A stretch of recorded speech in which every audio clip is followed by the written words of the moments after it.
کہ جو آخرت میں اجر و ثواب چاہتا ہے ہم اس کے اجر و ثواب کو بڑھا چڑھا کے عطا کرتے ہیں۔ دنیا میں محنت کرتا ہے، کوشش کرتا ہے کہ میری آخرت سنور جائے، آخرت میں اللہ کے انعامات کا حقدار ٹھہروں، قبر میں انعامات، حشر میں انعامات، اور بالآخر جنت کے باغات کا وارث بن جاؤں۔ اس کے لیے وہ کوشش کرتا ہے، محنت کرتا ہے، اس کی تھوڑی سی محنت، تھوڑی سی کوشش کو بھی اللہ برابر کرتے ہیں، اس میں اللہ بڑھوتری کر کے بڑھا چڑھا کے اجر عطا فرماتے ہیں۔ من کان یرید حرث الآخرۃ نزید لہ فی حرثہ، ہم اس کے اجر و ثواب میں کئی گنا اضافہ کرتے ہیں، زائد اس کو اجر دیتے ہیں، صرف اتنے اعمال کا ہی اجر نہیں دیتے بلکہ اس کے اعمال سے بڑھ کے اس کو بدلہ دیتے ہیں۔ ومن کان یرید حرث الدنیا نؤتیہ منہا وما لہ فی الآخرۃ من نصیب، اور جو صرف دنیا کے لیے محنت کوشش کرتا ہے، اپنی صلاحیتیں کھپاتا ہے کہ بس دنیا میں حاصل کر لوں، نؤتیہ منہا، بس اس میں سے ہم کچھ اس کو دے دیتے ہیں، اس میں سے کچھ ہم اس کو دے دیتے ہیں۔ یہ نہیں کہ جو وہ چاہ رہا تھا سب کچھ مل جاتا ہے، ملتا اتنا ہی ہے جو اس کی قسمت میں لکھا ہے، اس سے بڑھ کے نہیں۔ لیکن فرق کیا ہے؟ وَمَا لَهُ فِي الْآخِرَةِ مِن نَصِیب، آخرت میں اس کو کچھ بھی نہیں ملے گا، کہ آخرت کے لیے اس نے کچھ کیا ہی نہیں، وہ صرف دنیا کے لیے محنت کوشش کرتا رہا، اس کی ساری صلاحیتیں دنیا کے لیے کھپ گئیں، تو آخرت میں اس کے لیے کچھ نہیں۔ جبکہ جو آخرت کے لیے تیاری کرنے والا ہے اس کو دنیا بھی ملے گی اور آخرت میں بھی بہت کچھ ملے گا۔ تو یہ دیکھیں، یہ سوچ اور فکر کو درست کرنے کی ضرورت ہے۔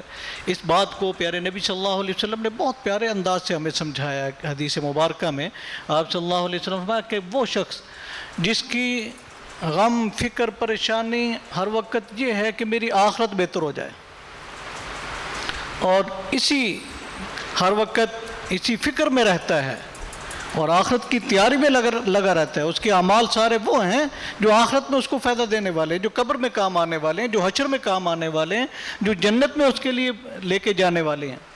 تو وہ شخص جو اس تیاری میں لگا رہتا ہے، پیارے نبی صلی اللہ علیہ وسلم نے فرمایا کہ اللہ تعالیٰ اس کے دل کو غنا سے بھر دیتے ہیں، وہ کسی کا محتاج نہیں رہتا، لوگوں کی محتاجگی سے وہ نکل جاتا ہے، وہ لوگوں کی محتاجگی سے محفوظ ہو جاتا ہے، کسی کا کبھی وہ محتاج ہوتا ہی نہیں، جیسے مرضی حالات آ جائیں وہ لوگوں سے مستغنی رہتا ہے۔ اللہ اکبر۔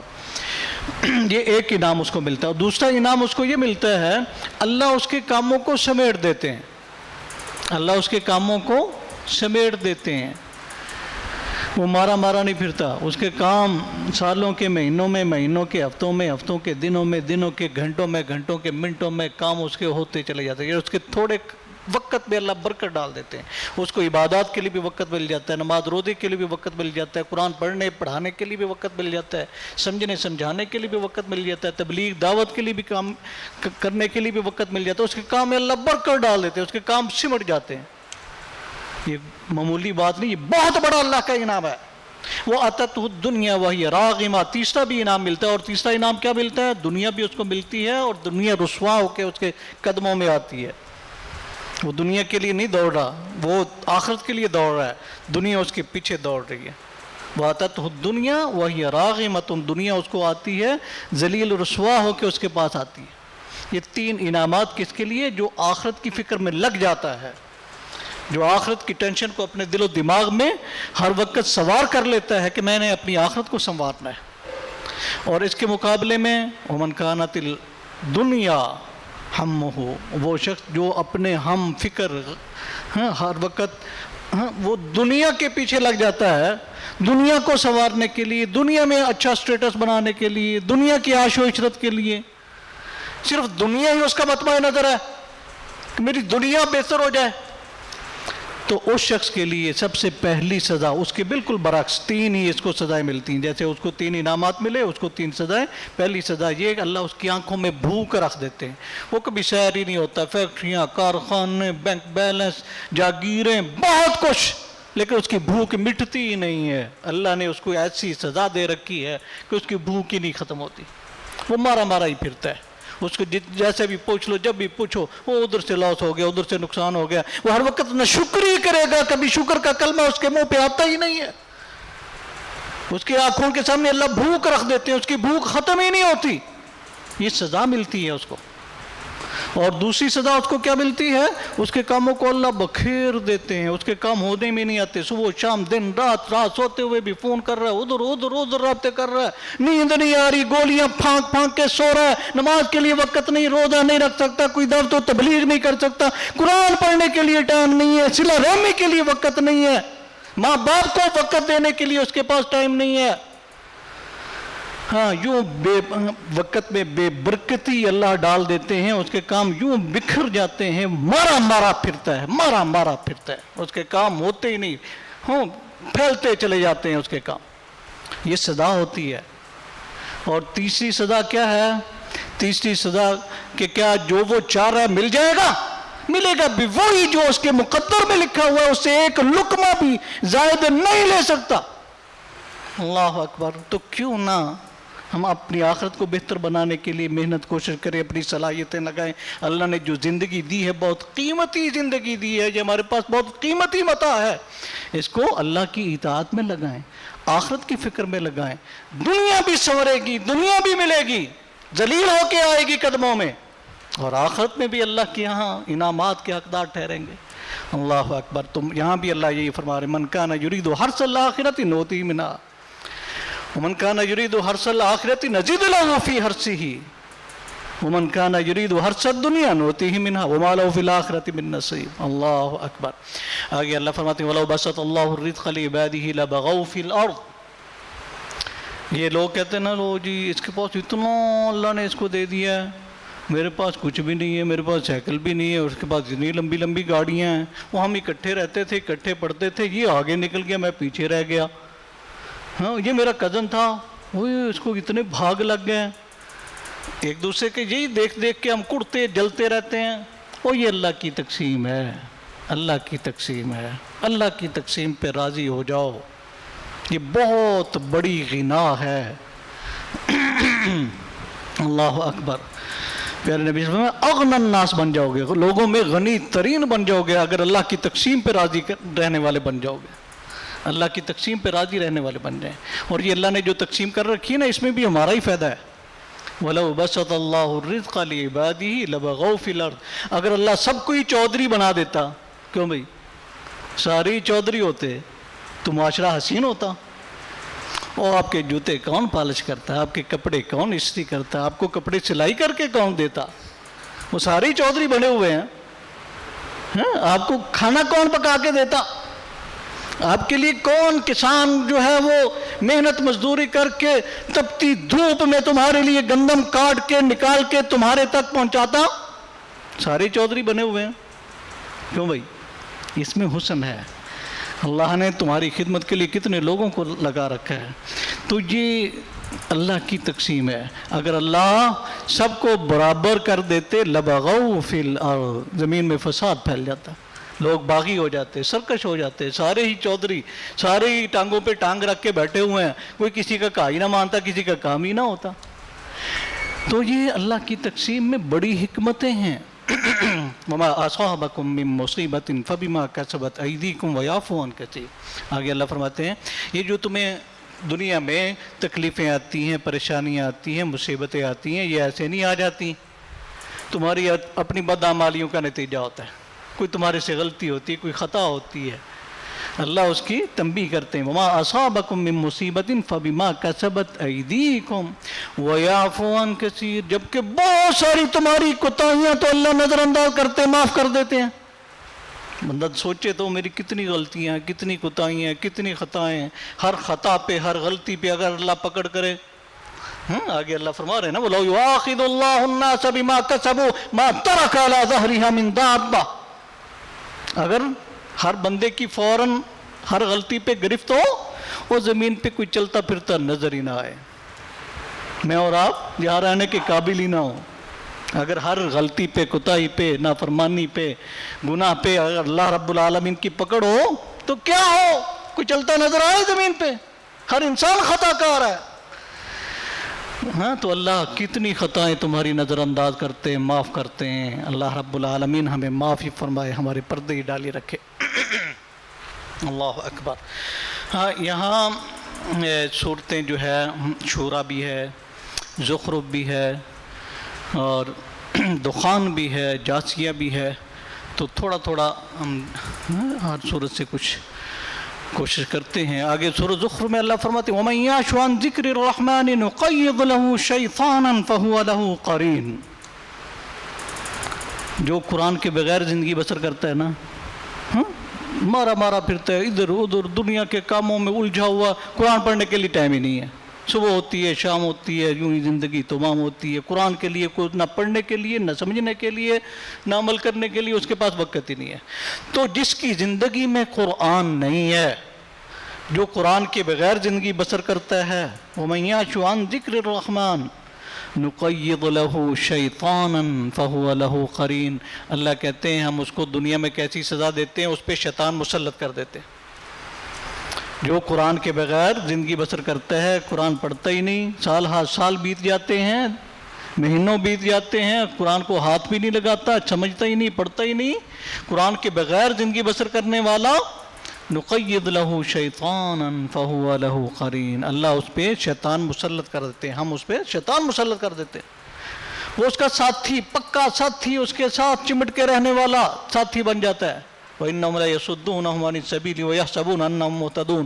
وہ ایسے اس کو دھوکے میں رکھتا ہے، وہ کہتا ہے تو بڑا صحیح ہے، باقی سارے غلط، او بھی غلط، او بھی غلط، او بھی غلط، سارے غلط، تو صحیح۔ وَيَحْسَبُونَ أَنَّهُمْ مُهْتَدُونَ، ان کو دھوکا دیتا ہے کہ تم ہدایت یافتہ ہو، باقی سارے غلط ہیں۔ یہ کیسی شیطان کی چال ہوتی ہے کہ وہ اپنی غلطیوں کو بھی درست مان رہا ہوتا ہے، دوسروں کی درستگی کو بھی، صحیح باتوں کو بھی غلط سمجھ رہا ہوتا ہے۔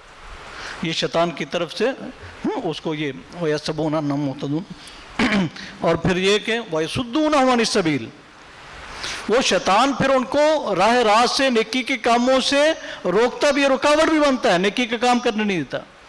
ہر برے سے برا شخص اس کے ذہن میں بھی کبھی نیکی کا جذبہ آ ہی جاتا ہے، تو جب کرنے لگے تو شیطان رکاوٹ بن گیا، نہیں چھوڑ، شیطان اس کو کرنے نہیں دے گا، کوئی رکاوٹ کھڑی کر دے گا، کوئی اور کئی کاموں میں الجھا دے گا۔ تو یہ سزا ملتی ہے جو قرآن سے دور ہوتا ہے، جو قرآن سے جڑا رہتا ہے، گویا وہ شیطان کے شکنجے سے محفوظ رہتا ہے۔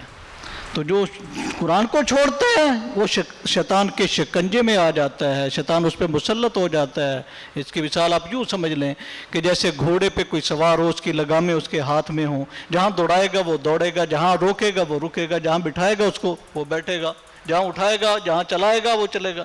تو ایسے شخص کی لگامیں گویا شیطان کے ہاتھ میں ہوتی ہیں، جو قرآن کے بغیر زندگی بسر کر رہا ہوتا ہے۔ کہ شیطان اپنی مرضی سے اس کو ہانکتا پھرتا ہے، جہاں مرضی لے کے جاتا ہے۔ کبھی نیکی کا جذبہ اس کے دل میں آئے بھی تو نہیں کرنے دیتا، اس کو نیکی سے روکتا ہے، اس کے برے اعمال کو خوشنما بنا کے اس کے سامنے رکھتا ہے۔